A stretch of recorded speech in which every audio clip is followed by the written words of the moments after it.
Assalamualaikum warahmatullahi wabarakatuh. Perkenalkan, nama saya Mezi Setiawan. Saya mahasiswa PPG dalam jabatan Universitas Siak Kuala di Aceh. Nah, di sini saya lagi berhadapan dengan Kepala Sekolah SDN 204 Palembang terkait dengan masalah yang telah saya identifikasi. Untuk tugas eksplorasi penyebab masalah, saya ingin mewawancarai lebih banyak untuk menambah wawasan saya terhadap masalah yang akan saya proses atau saya identifikasi. Baiklah, selamat pagi Pak Ali. Selamat pagi Pak Mezi. Apa kabar hari ini? Sehat Pak Mezi, sehat. Alhamdulillah sehat. Baiklah Bapak, saya ingin menanyakan tentang poin yang pertama, pengembangan perangkat pembelajaran belum maksimal. Jika dilihat dari kondisi saat ini, menurut Bapak, apa itu penyebab bisa terjadi seperti itu? Mengapa? Menurut Bapak, penyebabnya itu kenapa seperti itu? Penyebab apa itu? Spesifik. Apa yang menyebabkan pengembangan perangkat pembelajaran belum maksimal? Perangkat itu banyak ya. Banyak. Ya, perangkat itu banyak. Kenapa Pak Ali bilang perangkat itu banyak? Perangkat itu bisa RPP, Iya betul Pak. bisa media ajarnya itu PPT, bisa video pembelajarnya, bisa LKPD-nya. Kenapa belum maksimal? Ya, intinya kayak gitu kan. Kenapa belum maksimal? Sebenarnya luas malakama untuk kita guru. Ya, ya. Mungkin Pak Mezi kalau ketahuan, mungkin Pak Mezi sudah tahu jawabannya kenapa. Ya, salah satunya dari diri gurunya itu sendiri. Guru saat ini masih dengan gayanya yang lama, belum mau mengeksplor pembuatan LKPD yang baik itu seperti apa sih? Pembuatan perangkat pembelajaran yang baik itu seperti apa? Nah, itu harusnya kita eksplor lagi, mulai lewat belajar, diskusi dengan rekan sejawat, seperti itu Pak Mezi. Baik, berarti tentang permasalahan ini dari gurunya sendiri seperti itu Pak ya? Iya, betul. Kurang bisa mengolah RPP misalnya, Iya, kemudian PPT Ya. atau video pembelajaran seperti itu ya. belum menguasai secara maksimal ya. Mungkin sudah menguasai, tapi belum maksimal. Terkait dengan itu Pak, bagaimana solusi untuk meningkatkan pengembangan perangkat pembelajaran tersebut? Itu tadi Bapak bilang, seharusnya seorang guru itu harus belajar kembali, berdiskusi. Paling mudah itu berdiskusi dengan rekan-rekan sejawat, terutama yang selevel ya. Nah, Pak Mezi ngajak kasimak, artinya harus dengan yang kasimak, yang selevel ya. Masalah kenapa saya ini media saya ini kurang cocok, kenapa saya nggak maksimal, didiskusikan. Siapa tahu ada yang lebih paham bagaimana cara membuat LKPD yang benar itu seperti apa.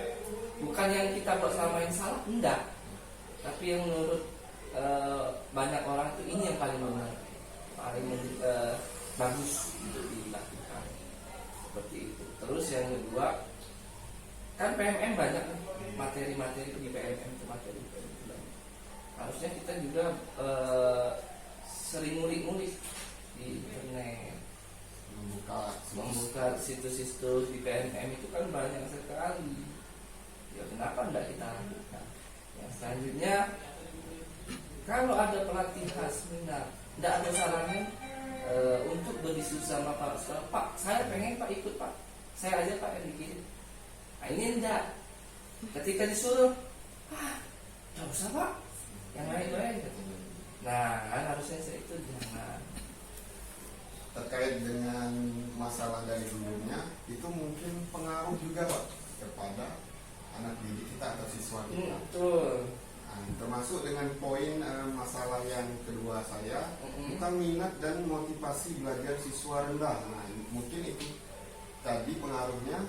Nah, mungkin mungkin saya ingin menanyakan lebih panjang, apa yang menyebabkan minat dan motivasi belajar siswa itu rendah? Salah satunya adalah kurangnya, bukan alinya anak ke guru, enggak sama sekali. Tapi itu yang terjadi di lapangan yang seperti itu ya. Jadi kurangnya semangat dari guru pendidik dalam melakukan kegiatan belajar mengajar. Kalau misalnya gurunya powerful, energi, pasti anaknya pasti energi juga. Nah, sekarang saatnya guru itu bangun dari tidur. Bangun dari tidurnya apa? Salah satunya, contohnya, ya tadi banyak diskusi, belajar kembali, mau membuka diri yang pastinya. Ketika berdiskusi dengan orang, kita harus membuka diri untuk kita diintrospeksi. Jangan kita udah diintrospeksi, masuk kuping kanan, keluar kuping kiri. Nggak ada perbaikan selanjutnya. Nah, itu nggak boleh dilakukan. Agar kedepannya anak-anak termotivasi. Poin yang paling enak itu adalah kasih sebelum belajar. Kenapa kita harus ada persepsi, ada pemberian motivasi.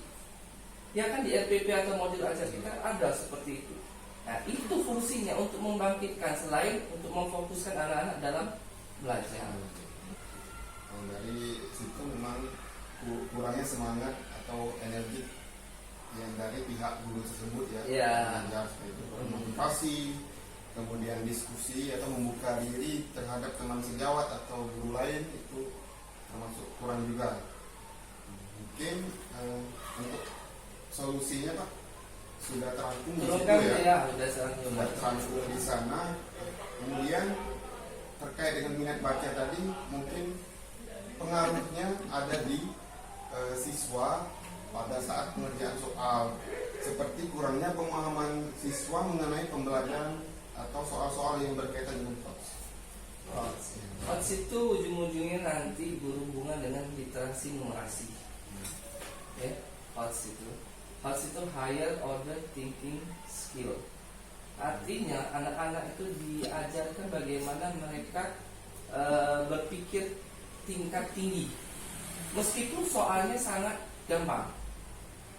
Pak Ali kasih contoh. Ya, soalnya gampang tapi harus berpikir tingkat tinggi. Pak Ali kasih contoh. Misalnya kayak gini, Budi membeli jeruk sebanyak 10 buah di seorang pedagang di pasar 16.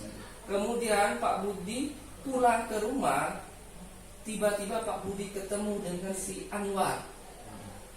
Anwar meminta 3 buah jeruk.